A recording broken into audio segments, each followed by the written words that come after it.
Hi,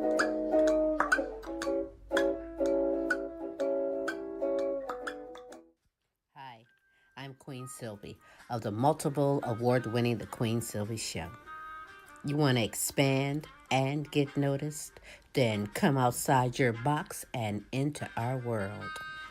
Internet advertising has a real impact on global awareness and even sales, so let's make an impact together. Offering for a limited time advertising and sponsorship packages that excel your purpose. So contact Queen Sylvie or Smooth Tim for the exciting opportunities that awaits. Yeah. The Frida's Cleaning Service is a small family-owned business established in 2003. With over 17 years of professional, high-quality, and greatly satisfied service, the Frida's Cleaning Service will get the job done.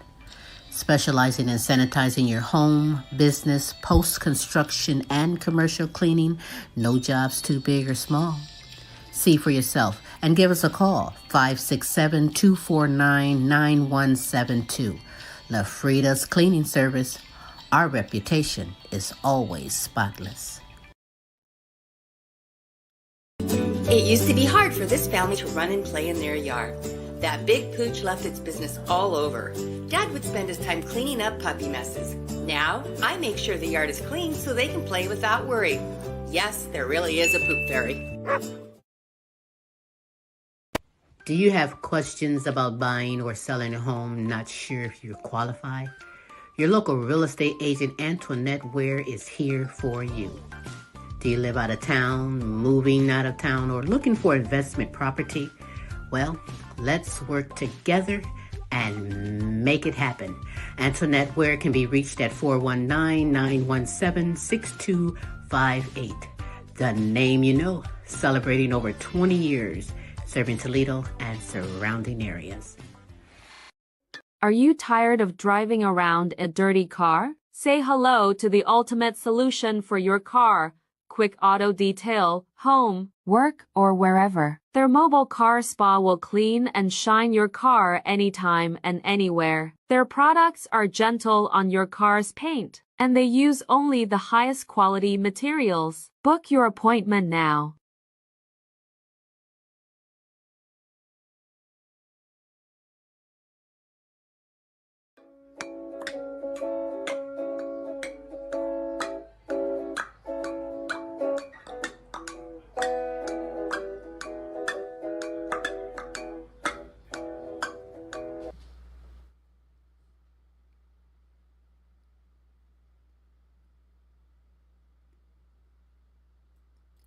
Hey, it is Smooth Tim, and thank you for dropping by and spending another hump day with me on Tim's Tidbits. It is the 12th of June, and coming up this Sunday, don't forget kids, don't forget moms. Father's Day is coming up, so treat us dads a little good on at least one day of the year. Otherwise, we're busting our butts trying to make things happen and make everybody happy in our family. We deserve at least one day, so hey, this Sunday is coming up, and we're going to do the best we can to enjoy it, fellas, right? Damn straight. Hey, anyhow, there's still things going on all over the world, coast to coast, sea to sea, and hey, even in outer space, if you look at it, geez. Russians put up some anti-satellite missiles, so, there is absolutely no place around us within the atmosphere that is without turmoil. But, hey, as the Queen always says on our weekly show, faith over fear, and we will get past all this. Indeed, we will. Anyhow, hey, some quick analytics from last week's show. Those of you in Australia, France, Ireland, Africa, Poland, Germany, the United Kingdom, Canada, and the United States, thank you, folks, for tuning on in, and appreciate you listening to the show and listening to me just ramble on a little bit about the mess that the United States and the world is into. Anyhow, hey, let's jump right into the show. And over the weekend, a audio popped up. The audio was of a woman who likes to go undercover and propose these questions to some right-wing individuals. This time she went undercover and she propounded a question to Justice Alito. Yeah, it's the same Justice Alito that had the flag turned upside down and the other appeal to heaven flag at his vacation home, and he threw his wife under the bus on that one. But in any regard, this is unsubstantiated. So we don't know necessarily that this is him on audio. But, hey, for our entertainment pleasure, check out what this woman asked Justice Alito, supposedly, and what his supposed response was. Hi again, everyone. It's now 5 o'clock in New York. Another day, another reason to have profound and deep fear and doubt in Justice Samuel Alito's ability to be fair and impartial on the United States Supreme Court. That was Senator Whitehouse's theory of the case. We now have a new instance where Alito reveals himself. It has to do with new undercover audio recorded last week by a progressive activist named Lauren Windsor at the Supreme Court Historical Society's annual dinner, an event we told you about here before it happened. Windsor is known to coax candid comments out of Republican figures by misrepresenting herself as one of their allies. What you're about to hear is a portion of her recording. Windsor, playing the part of a religious conservative, speaks to Justice Samuel Alito about our nation's ideological tensions. Listen. Know that we can negotiate with the left in the way that needs to happen for the polarization to end. I think that it's a matter of winning. I think you're probably right. I mean, one side or the other is going to win. I don't know. I mean, there can be a way of working, a way of living together peacefully, but it's difficult, because there are differences on fundamental things that really can't be compromised. So it's not like we're going to split the difference. This is a part in the program where we are obligated to tell you that as a network, we reached out to Justice Alito as well as to press officers at the United States Supreme Court to see if they wanted to respond to Justice Alito in his own words on tape, saying those things. You can't, quote, split the difference. We haven't received any comment yet. If we do, while we're on the air, we'll bring it to you right away. But again, another extraordinary development in the entire history of the United States Supreme Court. Justice Alito caught on tape is where we start. And again, yeah, that sounds like Justice Alito. The woman that did the interview says it was Justice Alito. But his team at the Supreme Court, and they just didn't want to respond to that particular comment. Fundamental differences is that, are we talking abortion? Are we talking access to contraception? Are we talking about gun control? I mean, fundamental differences. And, Alito, where do you stand? He's we already know that he's one of them that got stacked up by the former president. I think he had, 4 justices that he ended up sliding in. So, don't be surprised when you have these justices in there that may not necessarily have an objective or a neutral opinion on things. Who knows? We'll keep up on that one and see if Alito's team decides to respond and, either validate or, deny that conversation was ever transpired between him and the girl that taped it. Who knows? Anyhow, hey, a while back ago, Alex Jones, I'm sure, if some of you are familiar with him, he is one of them that claimed that the Sandy Hook massacre that happened, almost 18 years ago now, was all staged and fake, and it was all a bunch of actors, and he's a huge conspiracy theorist. He also went along with that the election was rigged and all this other stuff. But anyhow, justice is finally coming down on Alex, and he needs to pay for the findings that the judge found him liable and responsible to compensate these families out of Sandy Hook and others. And now Alex is just apparently falling apart But could be goodbye InfoWars and goodbye Alex Jones. Check that out. So it has been a terrible, horrible, no good, very bad week for conspiracy theorists. Normally, there would be no good reason to show you a clip of the reality distortionist Alex Jones, but this was really something. I'm like literally here, like watching a family member die, like 30 years on air, 27 years this operation, 15 years this building. And I'm literally, when I know I leave tonight, they're going to shut us down. Maybe it's tomorrow, the next day.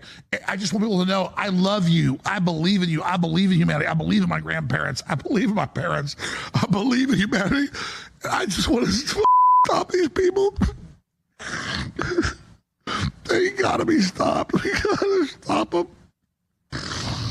So, at the end of the day, we're going to beat these people. I'll try to be dramatic here, but it's been a hard fight. That was Alex Jones, one of the country's biggest conspiracy theorists, crying, at least we think it was crying, on his show last weekend about the fact that his program InfoWars might finally be coming to an end. For decades, Jones and InfoWars have pushed insane conspiracy theories like 9/11 was an inside job and the U.S. government controls the weather. But perhaps Jones's most pernicious and disturbing conspiracy was his claim that the Sandy Hook massacre, a school shooting that killed 20 first graders and 6 adult teachers and school staff members, that Sandy Hook was staged.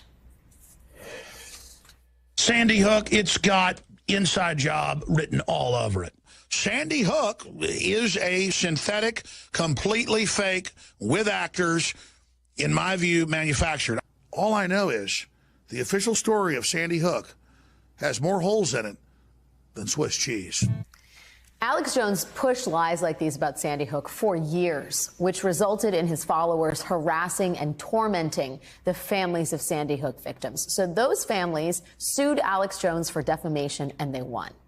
Jones was ordered to pay those families nearly $1.5 billion in damages. But in 2022, Alex Jones declared bankruptcy, effectively guarding his money from the Sandy Hook families. Until tonight. Oh, he learned a lesson Tonight, from Sandy Trump. Hook families accepted a proposal from Alex Jones to liquidate all of Jones's personal assets. This court-supervised liquidation will allow the families to benefit from the immediate sale of Jones's assets while keeping their claim alive in the event that Jones accrues more wealth in the future. And all of this means it could finally be the end for InfoWars.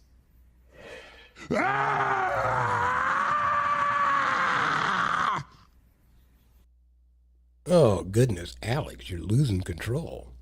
Losing control. That's probably how those parents felt when you were degrading their children. 20 kids that got killed. And you're going to create some story that it was all faked, it was all staged, it was all a bunch of actors.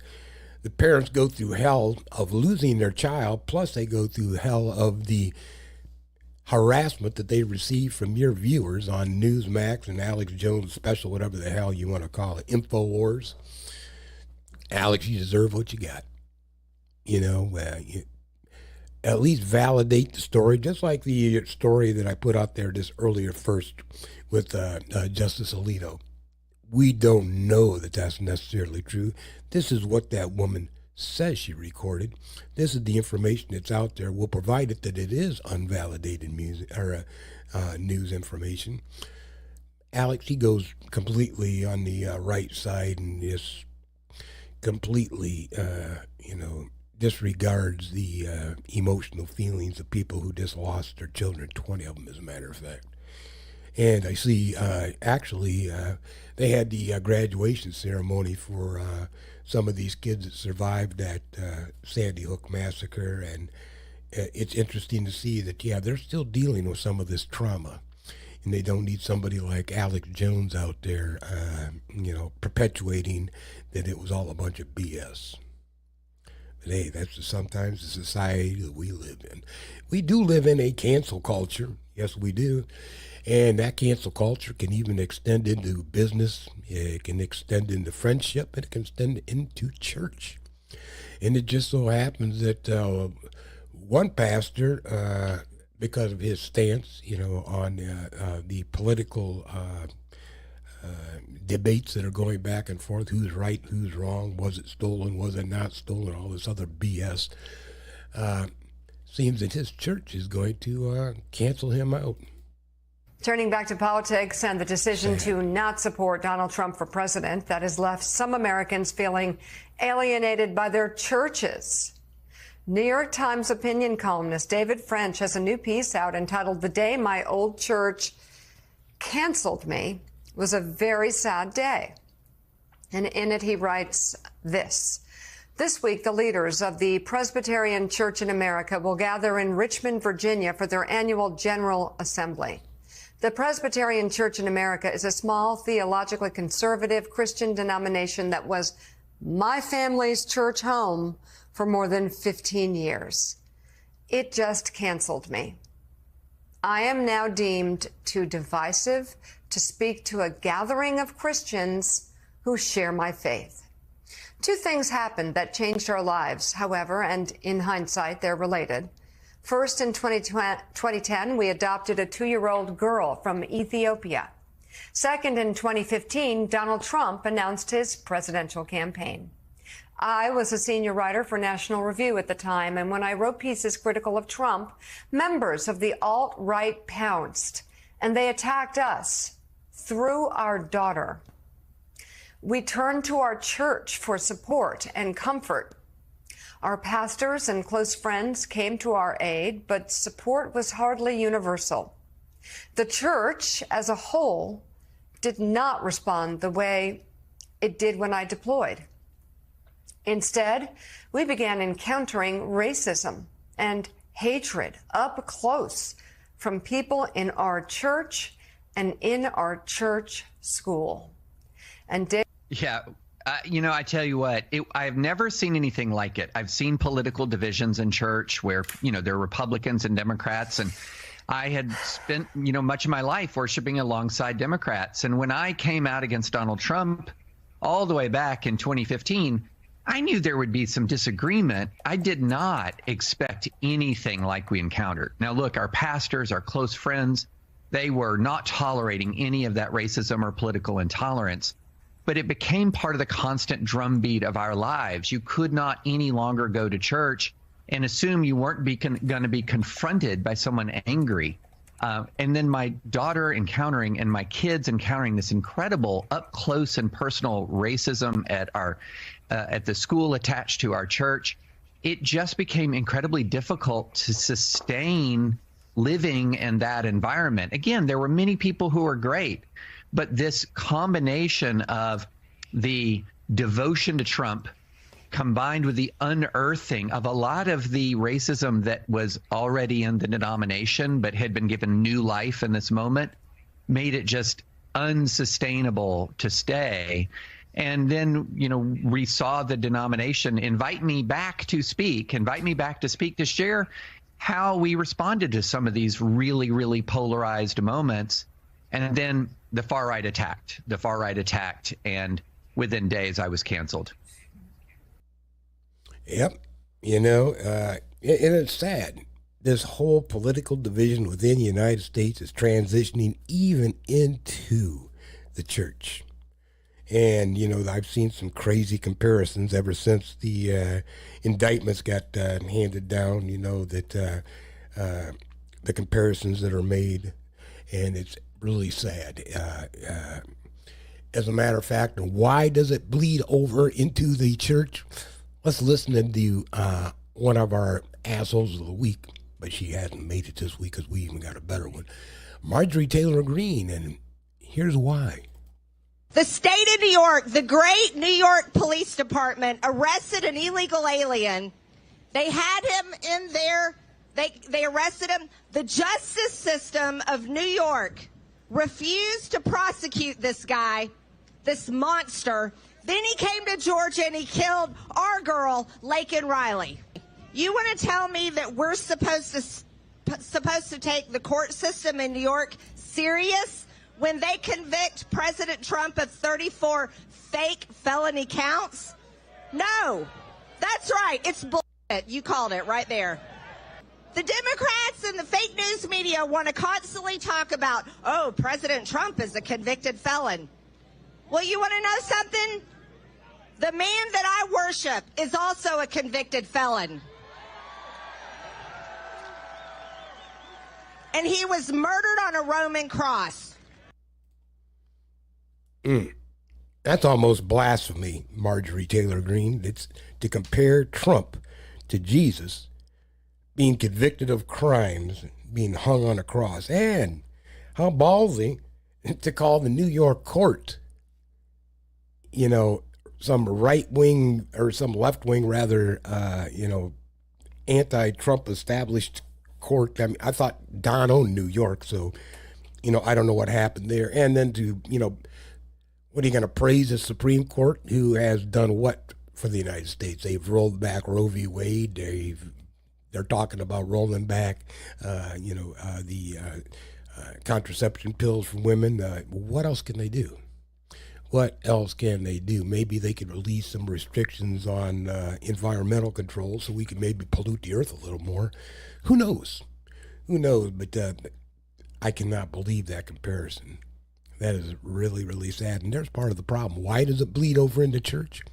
Because you got people like Marjorie Taylor Greene comparing Trump to Jesus Christ. Unbelievable.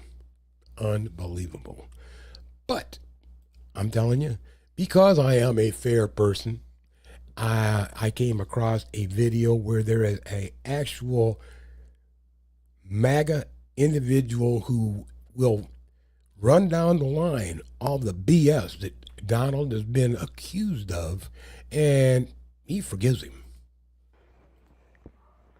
Thank you, Mr. President Trump, Your Majesty. I just want to say on your behalf that I'm a Republican, and I believe you when you say that the election was stolen from you, and that I believe that you didn't commit tax fraud, and that you didn't commit business fraud, and that you didn't embezzle millions of dollars from your Trump Foundation charity, or scam your university students out of millions of dollars. I believe that. And I believe that you didn't cheat on your wife with a porn star and a Playboy model, and that you didn't pay the porn star $130,000 to make sure she didn't tell anyone about it right before the 2016 election, and that you didn't sexually assault a woman in the dressing room of a department store, and that you didn't conspire to steal the 2020 election by creating false slates of electors, and that you were not complicit in the attempted hanging of your vice president, and that you did not commit child rape with Jeffrey Epstein, and you did not sexually harass over 25 women who came forward accusing you, and that you really didn't enter the Miss Teen USA changing room where girls as young as 15 years old were undressed. And I believe you. I just do. I don't believe that you stole classified documents, hid them in your bathroom, and obstructed attempts to get them back by the government. I don't believe it for one sec. And I believe you did not extort Ukraine to interfere in an election in 2020 and encourage Russia to help you win the 2016 election. I don't believe that. And I believe you did not actively undermine the nation's response to a once-in-a-lifetime pandemic and let a deadly disease spiral out of control for months. I don't believe it. And that you did not orchestrate a months-long coup attempt that culminated in a violent insurrection to disrupt the peaceful transfer of power and install yourself as an unelected dictator. And I don't believe that you spew deranged conspiracy theories about everything from climate change to immigration to vaccines to windmills.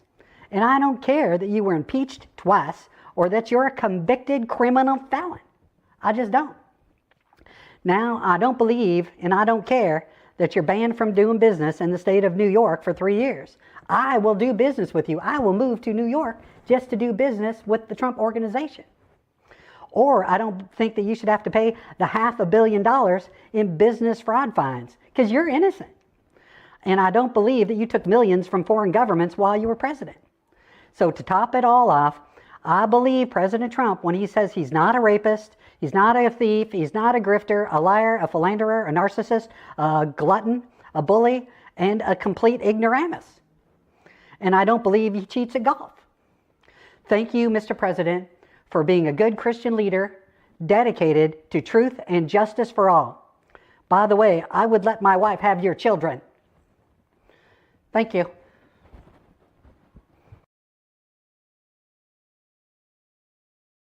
You see there, he's got support, even on all of this heinous stuff that he's being accused of from, the list goes on and on. My God, that's a long list. The guy covered it all. Doesn't believe a bit of it, and he'll still do business with Donald because he believes he's a good Christian leader who should be in charge of this country. Yeah. Anyhow, there you go, folks. That's the... Thought you might enjoy that. But hey, that's a good support for Donald. And like I said, hey, we're going to play both sides here. So there you go. For all the MAGA supporters, we played a good MAGA supporting video just for you. Anyhow, hey, let's get into another topic, and that would be crime in America. And when it comes to crime in America, we're going to cover a couple of different videos. And it's the way that the various agencies within the United States report to the FBI. And the FBI will put out what is called a Uniform Crime Report, or a UCR report. And that Uniform Crime Report is what you will see is this very statistics of violent crimes and this that throughout the United States. And there's a couple of different ways that they report that, which makes it kind of interesting.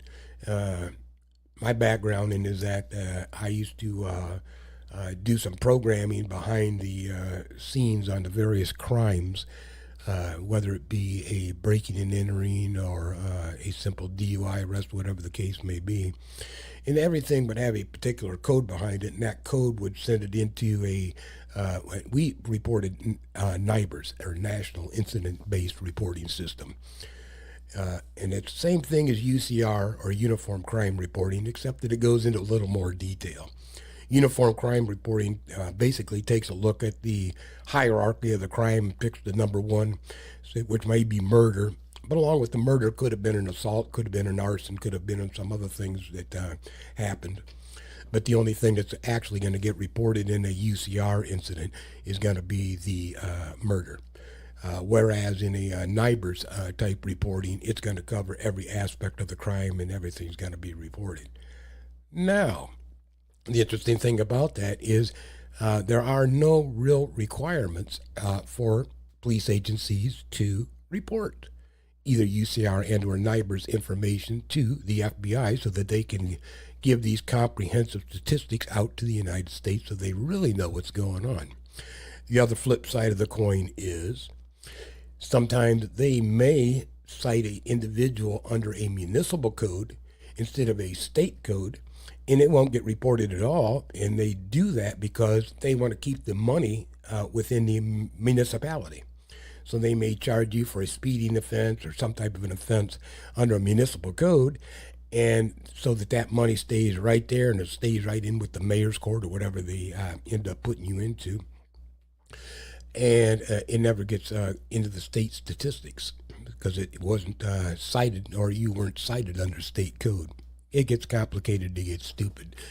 But in any regard, so I guess what I'm trying to say is Houston is one of them that has a interesting problem with that. And they think that their numbers may be just a little bit skewed. But take a look at this and let's talk about it. I think the credibility of previous statements by the city of Houston about crime was going in the right direction. It's been revealed that that was a spin. Right now at 6, even more fallout over thousands of incident reports suspended due to the lack of personnel. Good evening and thank you for joining us. I'm Keith Garvin. And I'm Andy Sirota. Daniela Guzman is off tonight. The mayor addressing concerns with the city's crime rate on the same day he unveiled who will be in charge of collecting data from police. KPRC2's Rochelle Turner joins us in studio. Rochelle, you've been looking into the statistics locally and federally. That's right. I have Keith and Andy. KPRC2 was first to tell you guys about this problem earlier this month, and 2018 seems to be the year where there was a massive difference. Let's look at homicides. So HPD reported 107 cases. Out of those, or 281 were reported to neighbors. That's a 174 difference. So we're trying to figure out exactly where these numbers are and the difference is coming from. We also looked at other numbers, and they revealed a much higher comparison. On top of thousands of incident reports that were suspended, Mayor John Whitmire is sounding the alarm about the city's crime rate, something he says is, quote, being manipulated because of inaccurate reporting.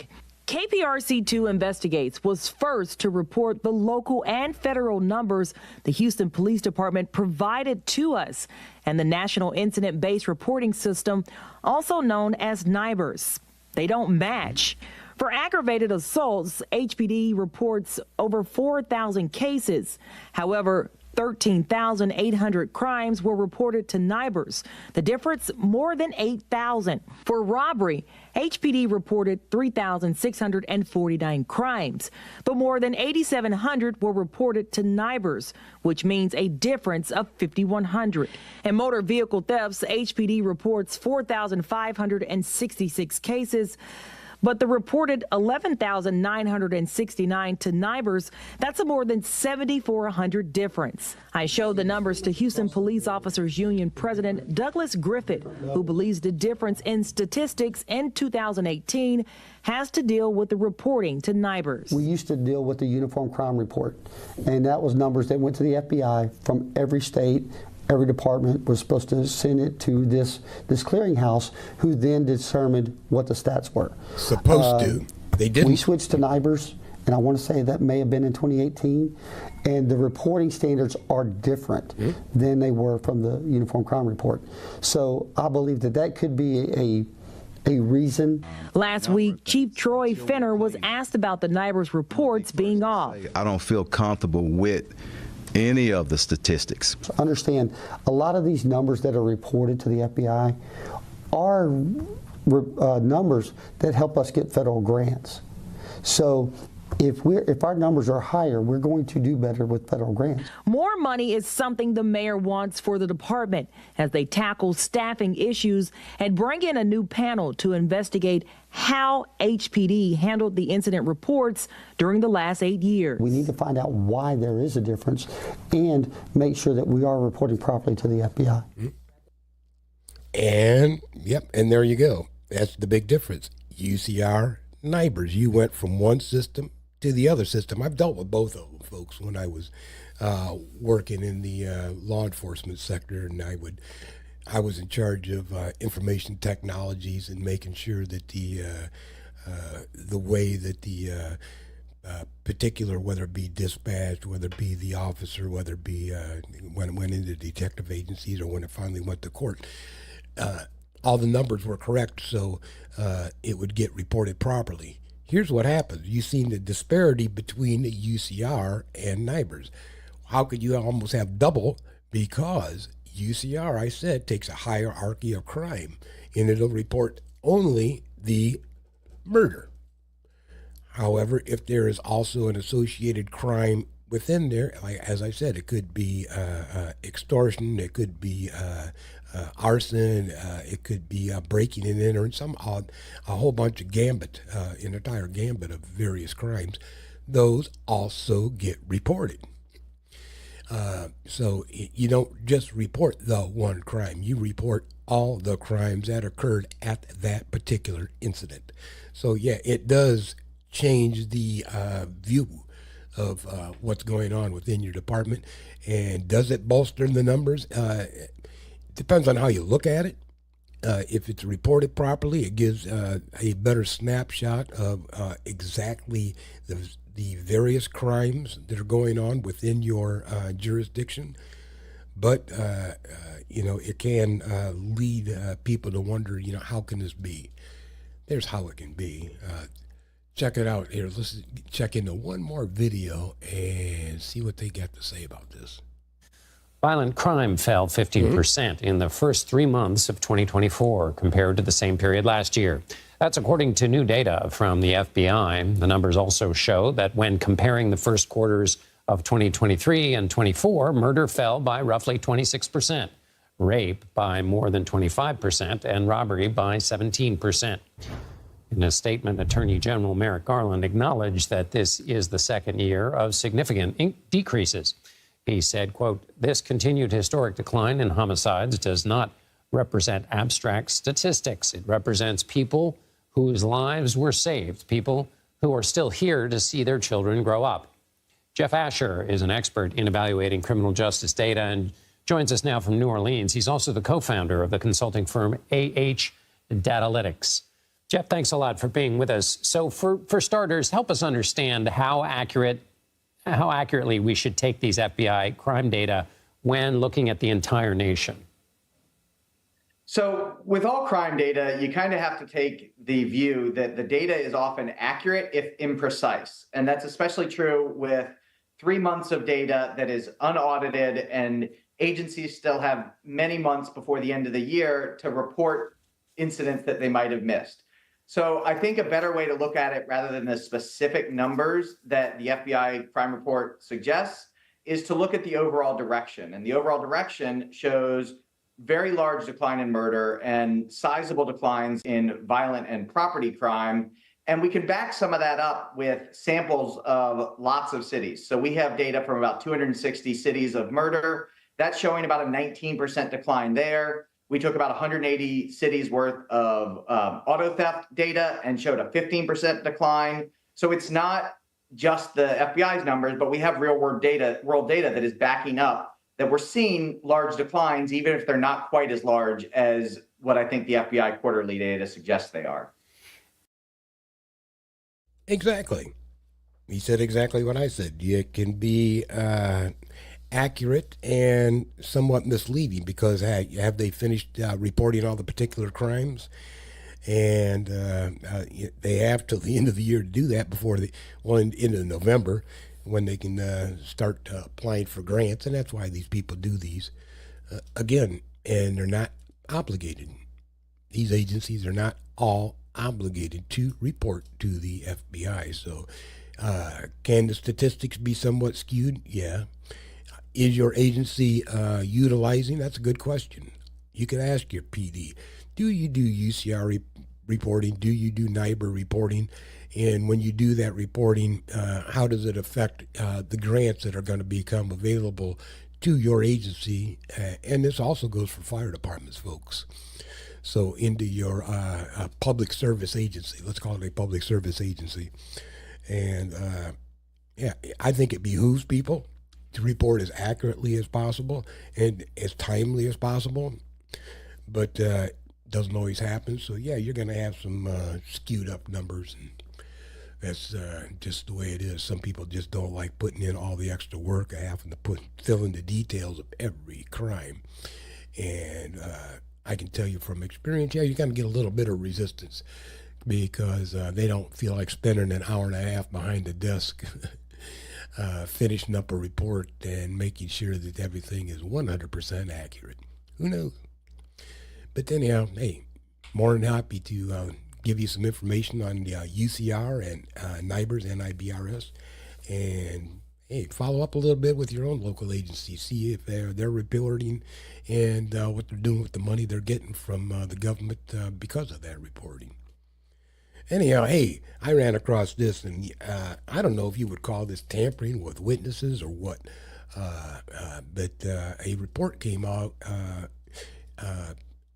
It's really getting Don upset. It's a ProPublica did a report about how Don pays off witnesses for his various crimes.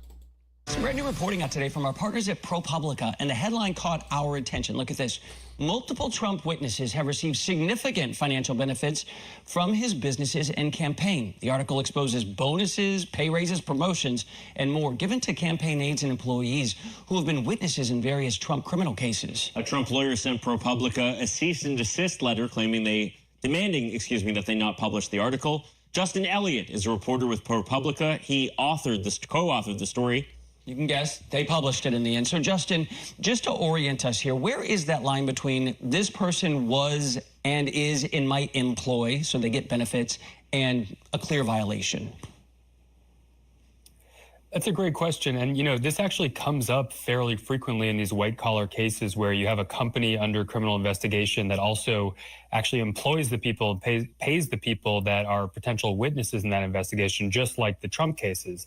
What lawyers told us is what you're supposed to do is no one's supposed to get any special treatment, no bonuses or pay raises or penalties outside of the normal course of business. What we found in this reporting is a pattern of witnesses in the various Trump criminal cases getting significant financial benefits that, at least in some of those cases, really were not explained. So if that was done with actually the intent to influence their testimony or change their behavior as a witness, that can actually rise to a crime. You wrote of former Trump CFO Alan Weisselberg that a, quote, severance agreement contains a non-disparagement clause and language barring Weisselberg from voluntarily cooperating with investigators. How is that enforceable, though? How do you understand that? I mean, wouldn't any investigative subcommittee, state, national, federal, supersede any sort of employment agreement? Yeah, it's a great question. So in that case, this was actually President Trump's son, Eric Trump, that signed this severance agreement with Alan Weisselberg, the former chief financial officer of Trump's business, giving him $2 million. But one key aspect of that was they didn't just give him the $2 million all at once. It came in installments of, I believe, $200,000 or $250,000 over the course of 2 years. And there's a clause in that agreement that says he's not allowed to voluntarily cooperate with investigators. He's not allowed to disparage the company unless he's actually subpoenaed. The prosecutors in the Trump case last month that he was just convicted in New York said they didn't call Weisselberg to the stand because of this agreement, because they wouldn't have essentially been able to talk to him before subpoenaing him and putting him on the stand, because he still was owed money, I believe $750,000. If he disparaged the company, they could not pay him that money. So it obviously, potentially at least, affects his testimony. Yeah. Okay, so basically you're going to keep paying him $200,000 till he gets paid off to keep his damn mouth shut. So is that tampering with witnesses? I mean, yeah, they're not going to be too eager to want to help within the prosecution sector of going after Don if, all of a sudden it's going to cost me $1 million. No, that ain't gonna happen. Sad situation. I mean, yeah, that's definitely, tampering with a witness. So we'll see what they do with that one. But yeah, ProPublica came out with that, and you can get onto their.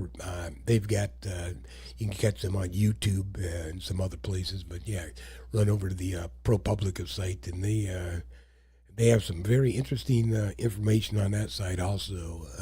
So head on over there, check it on out. And there's more going on behind the scenes than just paying off witnesses, folks. Anyhow, hey, let's move on a little bit over into the West Coast, over into the Los Angeles area, and how about Burbank, California? And it seems that Burbank just doesn't like homeless people. That could be the case. Or they just want to get them the hell out of their city. I don't know what the case may be. But in any regard, they got caught on tape dumping a guy. I know other jurisdictions, I've seen this happen. They'll, do a dump and run with people they just don't want in their jurisdiction. So, hey, let me get this bum and put him up into the bigger city, let them deal with him, which is total BS, because you're handing that problem off to somebody else. But in this case, the Burbank PD got themselves caught on tape. Check it out. It's the video igniting a blame game between Los Angeles and a neighboring city over the alleged dumping of a homeless man outside their jurisdiction. 2 Burbank police officers seen on a North Hollywood street in L.A., taking a man out of their cruiser and removing his handcuffs. Moments later, he falls to his knees, appearing unable to walk. Once the Burbank cruiser pulls away, the man collapses onto the sidewalk. Los Angeles City Council President Paul Krikorian, whose office surveillance camera captured the ordeal, says multiple agencies are now investigating. This is callous, cruel, inhumane. Burbank police say they were responding to a call of a naked man at a bus stop. The department says he'd been taken to a Burbank hospital from an LA neighborhood. After declining medical help, police say they offered him a ride, adding he voluntarily got into the patrol vehicle and was driven towards LA's metro station before he asked to get out for a coffee, and officers complied. The controversy comes amid the backdrop of a historic homeless crisis in LA, with 46,000 people without housing. We've known for a long time that other cities, other jurisdictions prefer to just push people into Los Angeles rather than addressing the problem themselves. And tonight, Burbank police tell NBC News the department is conducting their own investigation, reviewing both body and in-car camera footage, all of it centered around the actions of those two officers. Yeah, I bet they are investigating it. And it's probably not the first damn time it happens. It happens to be the first time they got caught. That's all it is.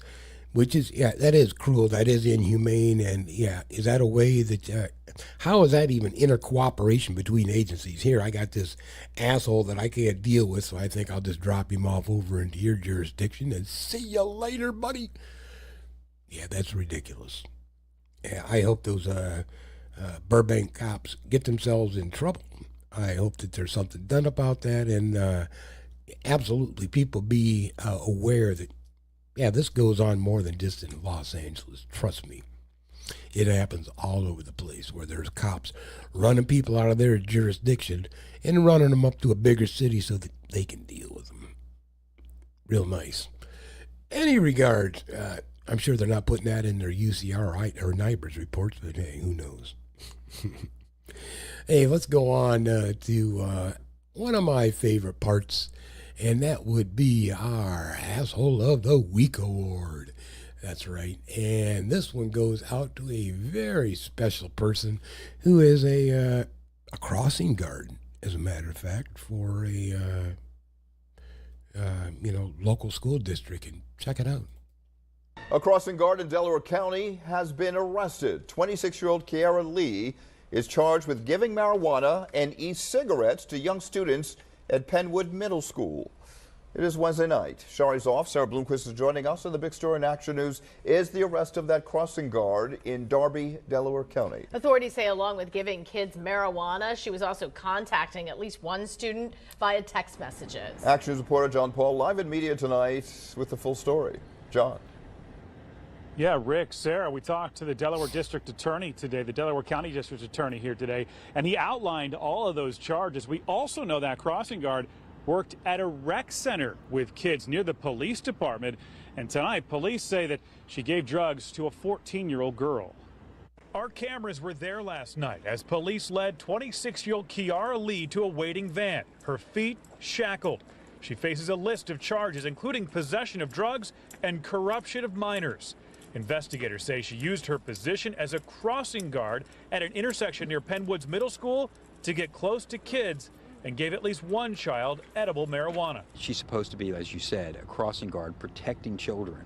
Instead, she's using that position to get to know children and then sharing harmful products. The Delaware County District Attorney says they are looking to see if more kids got drugs from Lee. In the affidavit obtained by Action News, at least 4 kids were interviewed by police. You can imagine a child who's taken edible marijuana and is sitting in a classroom is not exactly paying attention, becoming an A student. According to investigators, Lee gave a vape to the child as well and even texted with her about her experience after taking marijuana.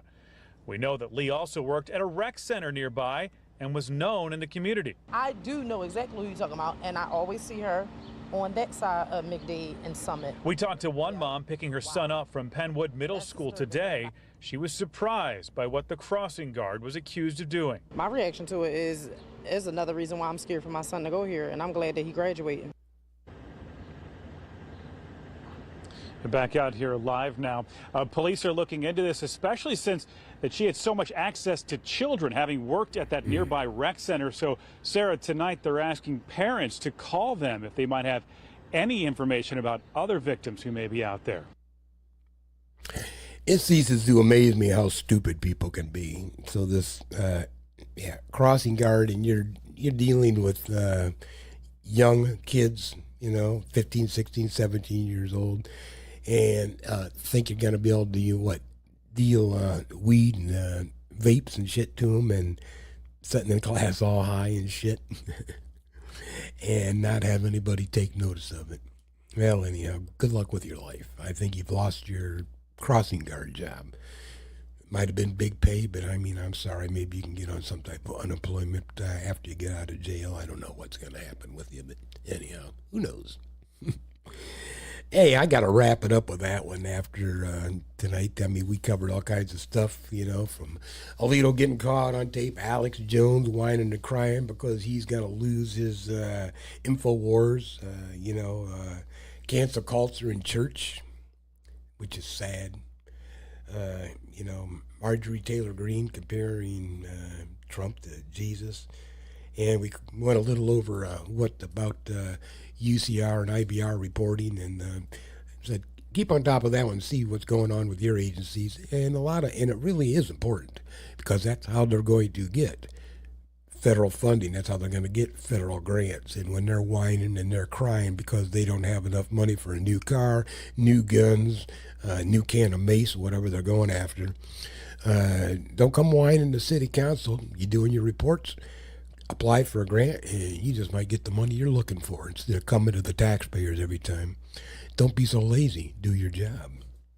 Anyhow, hey, and Burbank PD, the drop and run. That's hopefully something gets done with that. As I said, that happens all over the place. So I'm sure you may have seen it, or you may have a family member that was subjected to that kind of mistreatment by law enforcement when they actually needed help. They could have been in an emotional or mental crisis, and a lot easier just to get rid of them. Huh? Who knows? Anyhow, hey, I am out of here, and going to talk to you next week, and I'll leave you with a little video complimentary and given to you by the Freedom Caucus. And until next week, folks, you have a great week. What is the House Freedom Caucus fighting for? We're fighting for freedom, liberty, patriots, and the little guy. Which is why we're fighting for education cuts, cuts to nutrition, tax cuts for the rich, and more. So America can patriot and libertize without the tyranny of the poor and middle class. We won't be swayed by cries from socialist old people, poor babies who don't even work, or a politician who dares speak to a Democrat. We're here to cut the government down to size of a small southern plantation. If we have to shut down the government to do it, so be it.